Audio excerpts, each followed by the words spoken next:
Nako, parang merong kaunting tubig ah. Oh.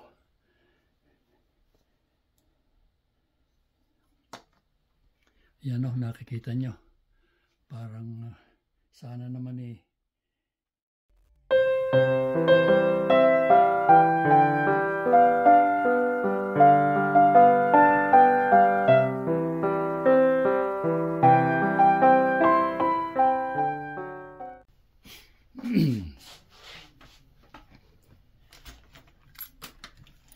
Ito yung susi ng sasakyan namin na kanina ko pa hinahanap. At hindi ko alam kung saan ko ilagay. Yung pala ay na hindi naalis sa pantalon ko na nilaban ni Mrs. So hindi ko alam ngayon kung ito'y gagana pa o sira na dahil nga nabasa.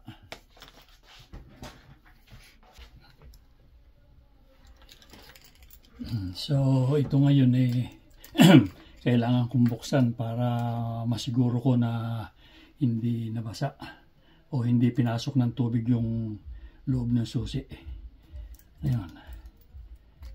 Kailangan tanggalin ko to. Ito yung susi sa pinto. Just in case na humina na yung baterya nitong pub key. Ngayon, kailangan buksan ko. Yan o.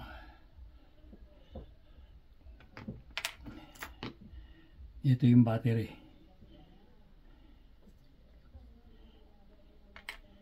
So, kailangan makita kung ito eh. Oh. Nako. Parang merong kaunting tubig ah. Oh.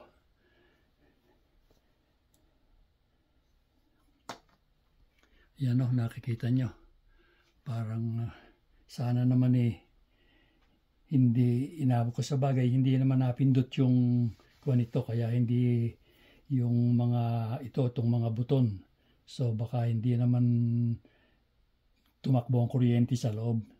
Sana eh buo pa.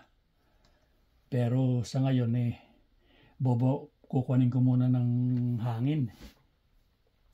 At para matuyo yung loob kung meron man tubig. Ito yung gagamitin ko.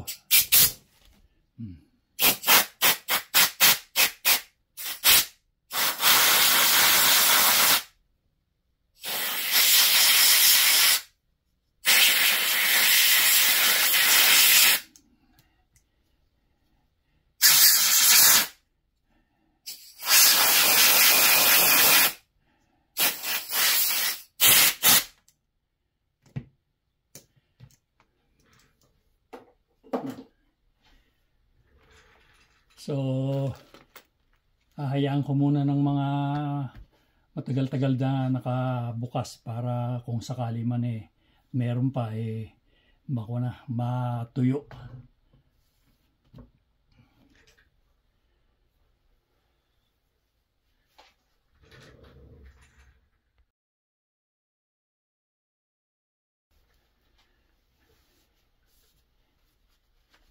So, ito na mga kasenyor na pagkakabit-kabitin ko na at malaman kung makita kung ito ay hindi kung buo pa.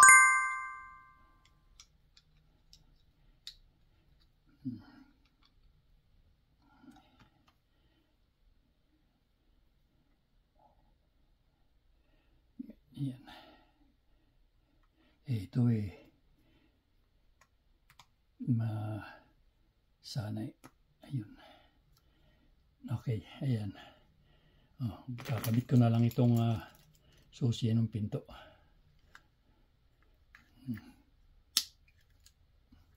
So ayan. Ngayon kailangan subukan ko kung ito eh gagana pa doon sa sasakyan.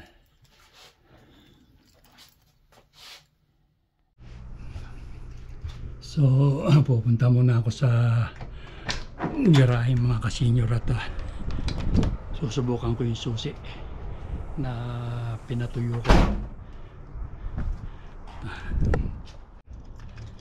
Ayan. Maganda sikat ng araw ngayon. Oh, ayan, blue sky. Walang ulap.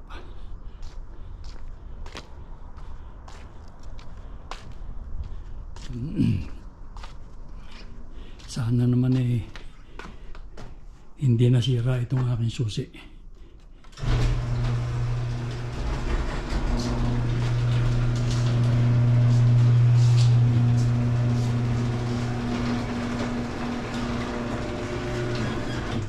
Ito, nakakabit yung aking trickle charger. At karaniwan kasi dito, pagka matagal mong hindi ginamit itong ganitong klaseng sasakyan, na uubos yung karga ng baterya. Pero kung mga 1 linggo lang naman hindi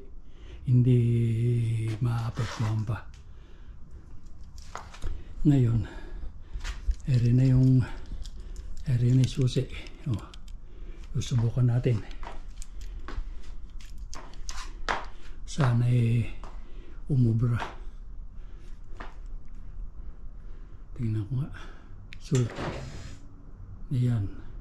Yun inilak ko yun. Ayan, nakalak. Ngayon, bubuksan na, i-unlock natin. Okay. It's good. Hindi pinasok ng tubig yung loob. Hindi naman nasira. Awa ng Diyos. So, nakalibre yung aking pambili ng susi, pubkey. So, nakakatuwa naman at hindi nasira. Ulitin ko nga. Ayan, nakalock yan. Ngayon, i-unlock ko. Yun. So, ayan mga ka-senior, umobra yung lock at saka unlock ng susi. Ngayon, isusubukan ko naman na paanda rin para sigurado ng yung susi buo. Ayan. Ngayon, tinanggal ko na yung trickle charger ko at paanda rin ko nga.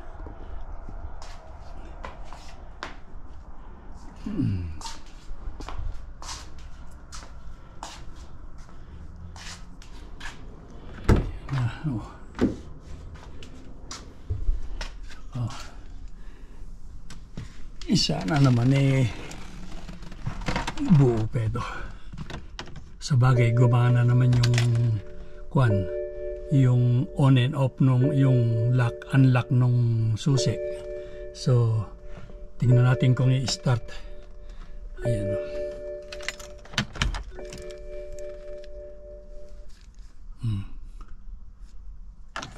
Ayan. Again. That's good. Ayan na. Gumagana pa rin. So, nakakatuwa naman. Nakaligtas yung aking pambili ng susi. Kung sakaling ito'y nasira. So, I'm happy. At sana'y walang naging aberya. At awa naman ng Diyos wala nga. Hintayin na lang natin na i-warm up ko lang para yung battery ay ma-full charge ulit.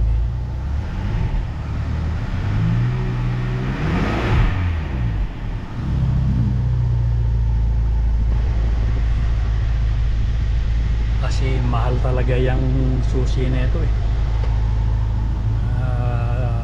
kung pa, i-reprogram mo pa. Order ka alam ko sa Amazon nakakabili nito. So hanggang dito na lang mga ka-senior yung aking munting vlog. At hanggang sa susunod na lang uli na vlog ko tayo magkita-kita.